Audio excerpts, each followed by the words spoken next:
So the next topic that we will do is in this video is entomophili. Now children, we will start with the biotic agents. We have already finished with the abiotic agents, wind and water. So now we are starting with biotic agents, animals used by majority of flowering plants. So majority of flowering plants are depend on animals for pollination. Examples are bees, butterflies, flies, beetles, wasps, ants, moths, birds like sunbirds and hummingbirds, bats, primates like lemurs. Arboreal means tree dwelling, the animals which live on trees, rodents, reptiles like gecko, lizard and garden lizards, etc. So these are the animals which are participating in the pollination process. Pollination by insects is technically known as entomophili. Now, particularly here, bees are the more common ones that take part in the pollination. Often, flowers of animal pollinated plants are specially adapted for a particular species of an animal. So a particular species or a particular animal generally moves on to a particular type of flower because they match each other. The adaptation is quite well among both the animal and the flower. Now there will be certain examples we will show you here. Of course, what are the characteristics of flowers which get pollinated by insects? Let me show you. They are quite large because there should be some space so that the insect or the bird or whatever the animal is, they can land on that flower. So of course they are quite large. They are colorful to attract the insect or the animal. Fragrant, of course, to attract, again to attract, and rich in nectar because they need to give some reward. So nectar and pollen grains are the floral rewards for pollination. Actually, the insect is coming onto the flower just to have this nectar or to have the pollen grains, and in exchange it is helping the flower for pollination. So these are considered as floral rewards.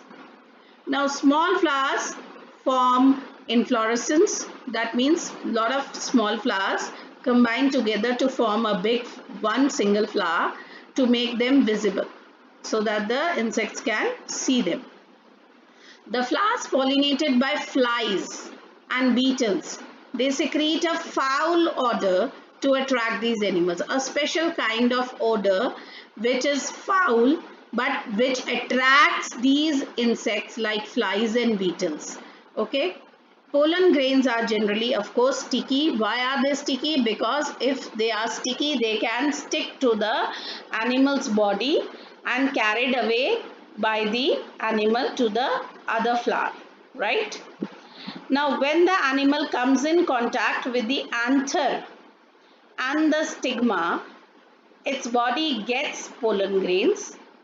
When it comes in contact with the stigma, it will result in the pollination. That means the animal first comes in contact with the anther, the pollen grains will attach on the body of the insect, and then this insect, when moves on to the next flower, it will drop these pollen grains onto the next flower, and this is how the pollination is being done by animals. Now children, here let me show you some plants provide safe places as floral rewards to lay eggs. This is very, very, very important. Please mark my words. As you see in the diagram, there is a flower. You can see this flower, Amorphophallus. Okay, this is the tallest flower, 6 feet flower. Now children, a moth species and the plant yucca cannot complete their life cycles. Now this is yucca plant and there is a type of moth species. Both the yucca plant and the moth species are dependent on each other because they cannot complete their life cycle without each other. How and why? Let us see. The moth deposits its eggs in the locule of the ovary. If you remember, ovary has compartments. Ovary has compartments where ovules are placed. That compartments are called locule. Again I am repeating, ovary has certain compartments where ovules are placed. Those compartments are called locules. Now what this moth does is, this moth deposits its egg in the locule. Okay, the flower gets pollinated in this process. When the moth comes, the moth is coming to the flower just to lay eggs. Moth को नहीं पता कि वो pollination कर रहा है. Moth has come to the flower just to lay the eggs, and in that process it is also pollinating the flower. So the flower gets pollinated by the flower moth. The larva, when the egg will hatch in the locule, the larva comes out of the eggs as seeds start developing. When the ovule will get matured, this ovule will get converted into seeds. So when the seeds will mature, even the eggs that were deposited in the locule, they will also mature, and the larva will come out of the eggs as the seeds start developing. So you see, both the moth and the yucca plant are depending on each other. The yucca plant is benefited because the pollination is being done by the moth, and the moths are getting a place to lay eggs by the yucca plant.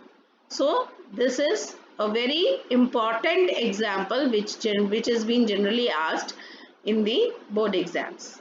Children, many insects consume pollen grains or nectar without bringing pollination also. And this is bad, because if you are taking something, you should always give a benefit to the other partner also. But of course, many insects are there which will consume the pollen also, they will take the nectar also, but they will not bring any kind of pollination. Such type of insects are called pollen or nectar robbers, because they are robbing, they are not exchanging, they are not benefiting the other partner. So they are known as pollen or nectar robbers, right? So this is all about pollination or various types of pollination.